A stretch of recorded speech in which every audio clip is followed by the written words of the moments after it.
let's bring it back to the beginning of January 2022.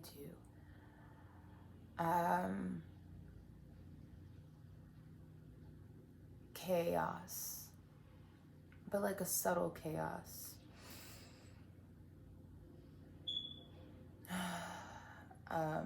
The work that I'm doing out here, I realized took a huge toll over me over the holidays. And then also realizing I interact with thousands of people, and all the interactions are not as beautiful as anybody would like. I deal with like a lot of shadows that pull my shadow out too. It's a learning experience for someone like me that has been on and off on this cycle of isolation or solitude, I guess I can explain. And yeah, learning how to interact with others and when you're confronted with other shadows has been a lesson that I am seeing now more prominently. But yeah, January, things were like calming down, and I was trying to get a grip onto me, because it was like a moment of realizing I don't feel like I'm in control. I guess ego started freaking out that I was getting caught up in this whirlwind of life. And yeah, I had a trip to Colorado where I saw a dear friend that me and my sister met in Peru. His name's Tyler. And went there for the weekend, stayed with him, and he just took us to a few places where we could get some great rejuvenation in a way, or just, just seeing the beauty of life, because the world is beautiful. And I live on flat land, so I'm not around mountains that much. And when I am around mountains, my heart, couldn't explain it, but yeah. I made a video of that, and I still have it, and I have it edited and put together, but then I went through a deep reflection of what is it that I am doing. Like, big topics for me is just being perceived right now. And if I was to share certain things, how would this make me be perceived as? And when I was rewatching the video that I was editing, it felt too, like,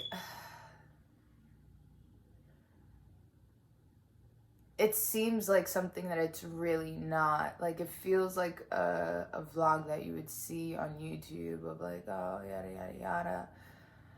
And like, how can I put in the energy of what was going on there into that, rather than just leaving it as like, oh, little trip. I don't know. I think for me, it just felt a little vain. And on topics of being vain, I realized that it is okay to be vain in some ways. My brother just got home from school. But yeah, coming across the understanding that it's okay to be vain as long as there's balance with all things. And something that I was telling my sister that I've been remembering, because I've come across this many times, but knowing that not everything good for you is actually good for you, and not everything bad for you is actually bad for you. Key is balance. So yeah, I don't know. The video made me feel really vain, and that made me feel not me. So I held back on sharing it, but I might just post it because it was a beautiful experience, number one, and I want to share that. I want to share parts of my life, and I think that's what this is like all about. It's just highlights of my life for me to reflect on, for the people that I come across to share them, and if someone comes across like these videos, then awesome. But yeah, I've just been in a period of deep reflection. March was just heavy, like into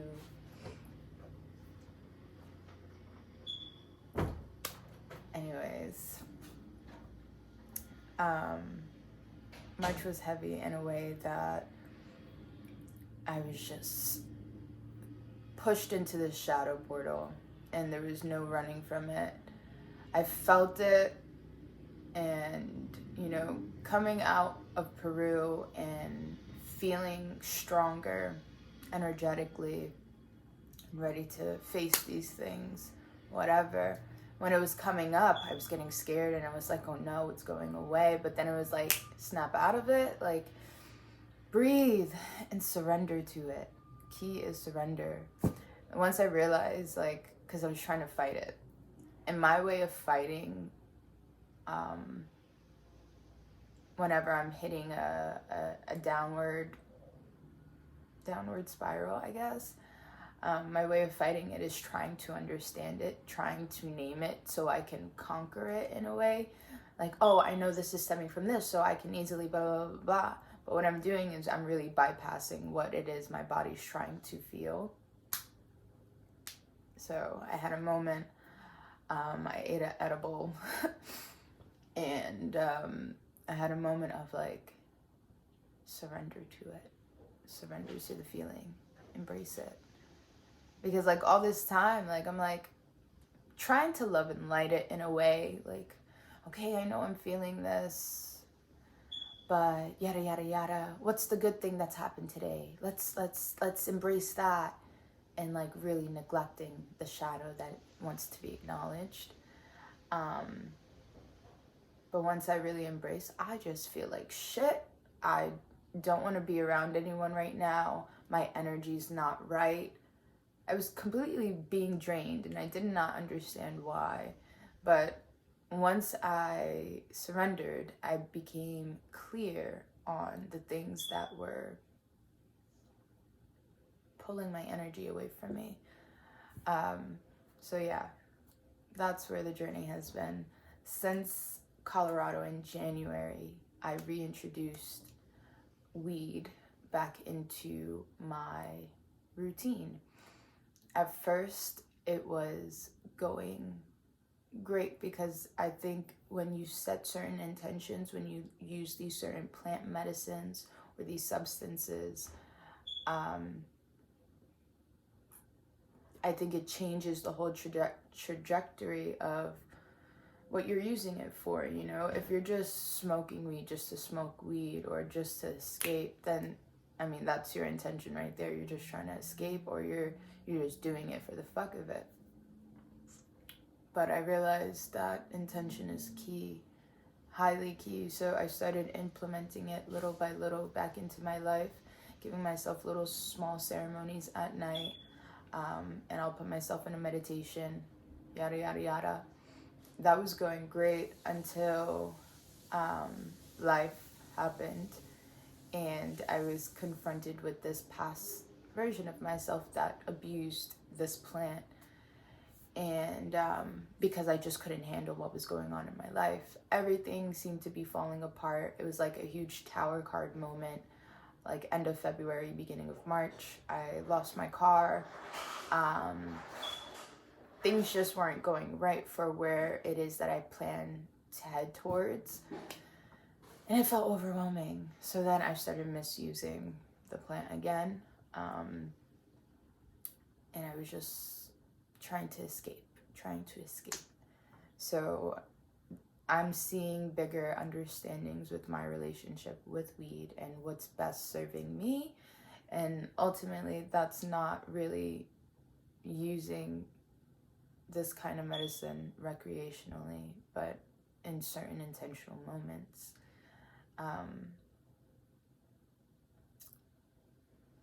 I don't hold myself to certain things because I have this egoic way of thinking of like I can overcome it. From my father's side,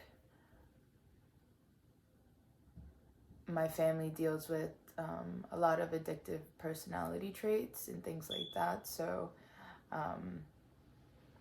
addiction can come in any form, and seeing my relationship with weed necessarily, and seeing that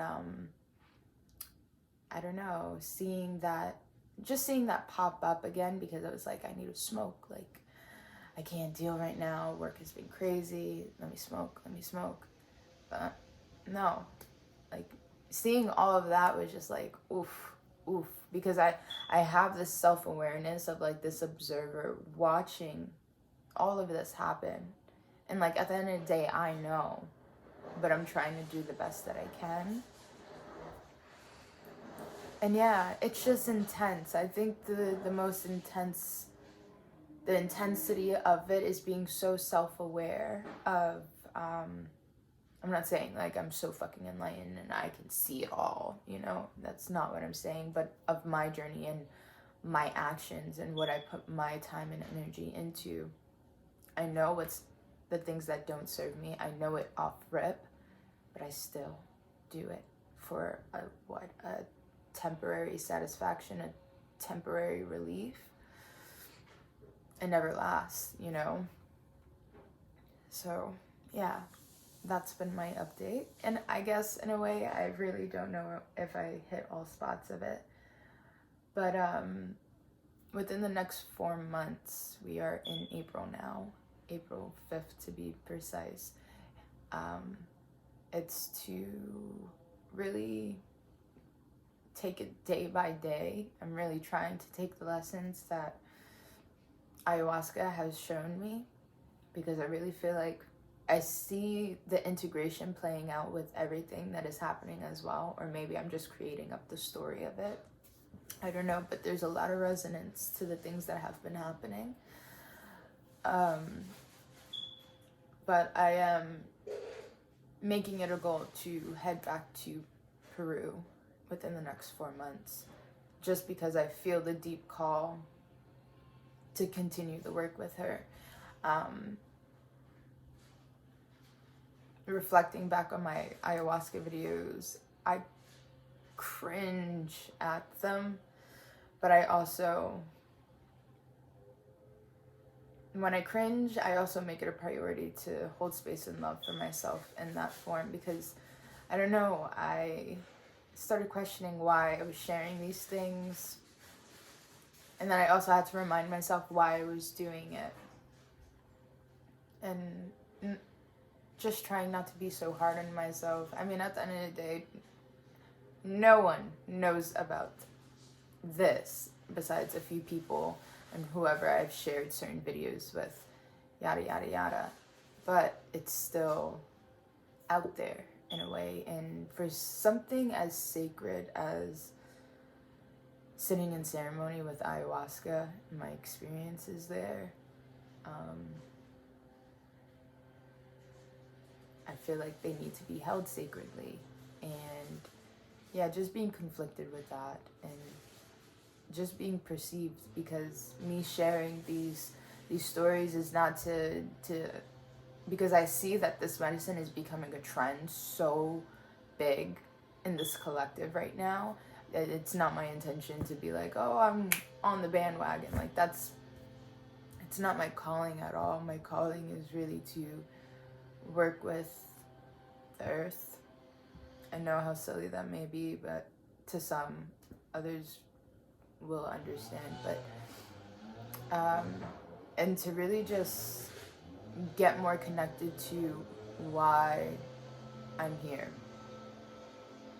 why I am here.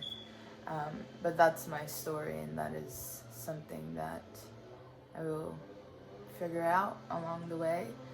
But yeah, trying to go back to Peru. I do intend staying there longer. They are blowing and cutting grass, so I don't know if it's getting too loud.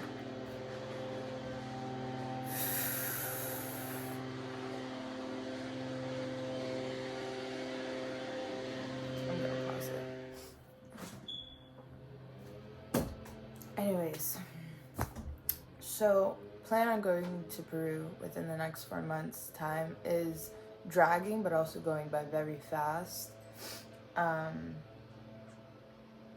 And then I plan on making a move out of the country for the first time. A lot of fear that is surrounding both that I'm feeling.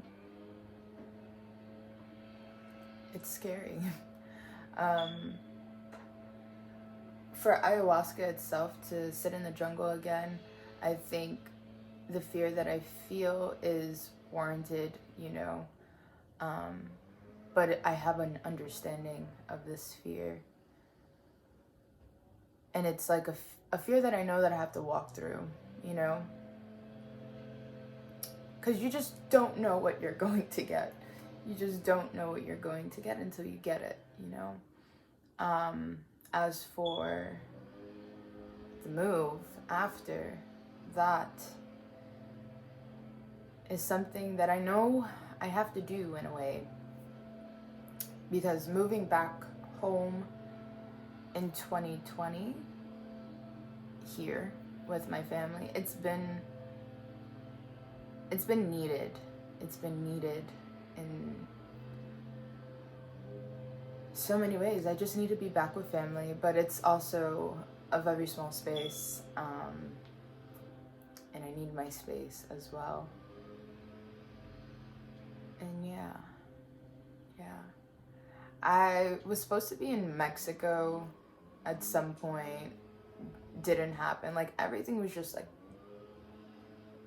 it's just going its own way, and I'm really trying to trust the flow of like all of these obstacles that are moving me in the way that I guess I am supposed to be moved to.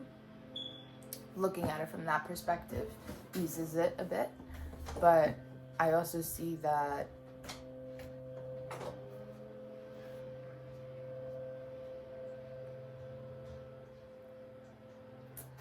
I forgot what I was saying because I'm easily distracted.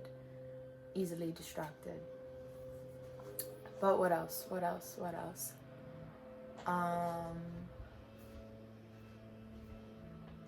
Yeah. Not much is going on here. I'm still living in isolation and solitude. The most I go out is when I'm at work and I'm interacting with either my coworkers or strangers from all over the world.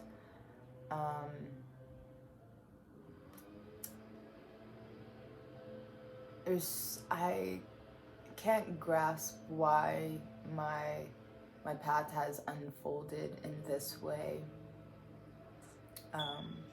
But one thing I know energetically, like this place, my high school hometown, it feels like a closing chapter in a way. Like the energy here is just no longer in resonance to where I know I'm being called to.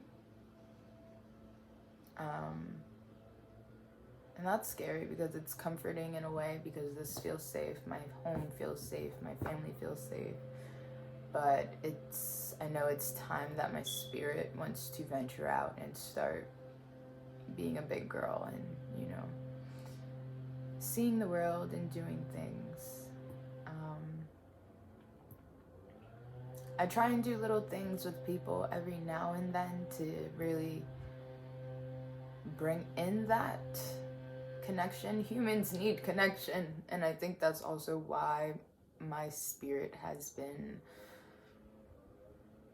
not my spirit, but I don't know, there's a certain loneliness that obviously comes with isolation, and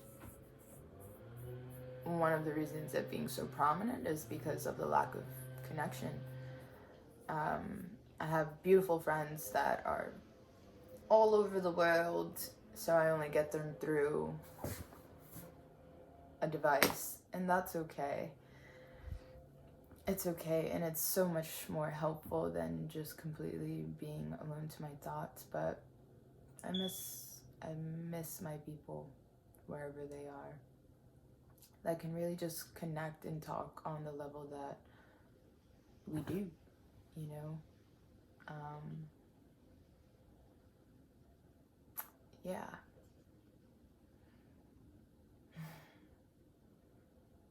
That's life. And this is like a 20-minute video of me just purging some of it out. I've been lacking on creation, and I've been hard on myself about that. I say that I'm lacking on creation, but I'm always writing in a way, because it needs to be filtered or released in some way. I don't know how to explain that, but I feel like I can be doing more to express what needs to be expressed within me. That's just how I work. I go through creation or distraction, and distraction doesn't serve me at all.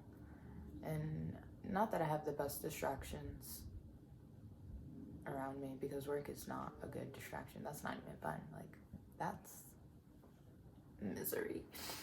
But yeah, I want to dive more into creation, but I also have to give myself time for that, because I work so much, and I realize I'm trying to get to this goal, but I'm also not giving time for myself, you know. And yeah, I just want people to understand me and understand that I'm an evolving, changing being. Like, one day I'll say something, the next day I'll say the total opposite, because I feel differently. That's how I feel. And like, I want people to understand that. But I also need to let go of wanting others to understand that, because it's okay if they don't. But yeah, I need to get out more.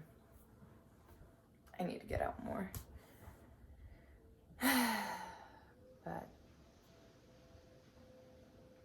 yeah, that's my life on, as of April 5th, 2022. This is what life is looking like, and I'm flowing with it as best as I can. And yeah, that's my update for my video diaries.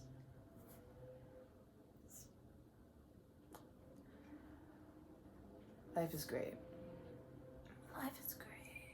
Life is beautiful. Shitty, but beautiful. It's a never-ending contradiction. And that's okay. Yeah. Thanks for tuning in. If you did, listening to 20 minutes of this random girl's life. I don't know what else to say. I don't know when the next update will be.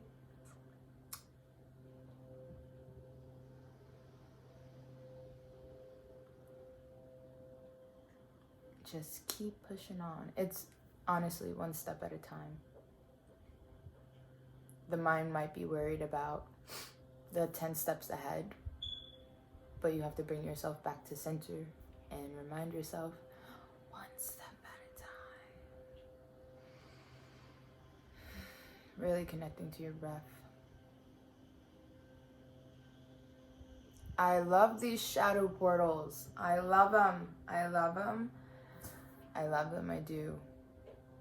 do. And I think I feel like I'm too much at home in them. You know, people talk about like these titles of like shadow walkers, or the hero's journey, the shamanic path, whatever. I highly resonate with them, because honestly, I feel like that's been my experience. I have to walk through the shadows, and being a life path 9 at that too, if you know what the general meaning of 9 is, it's transformation, death. Life feels like death for me. And not in like such a morbid way of like, oh my god, death, life, what? No, like things, I just see so much death. And that's not like I see people dying. No, I just see, you know, old stories falling, new things happening in my life and others' lives. And it's a lot of shadow. And I've been brought up in it. I was born and raised into it. And this is what's coming out of it, I guess. But yeah, I was supposed to end this video, and I am now. Much love. We got this. Till next time, who knows where I'll be. I might be sitting right here.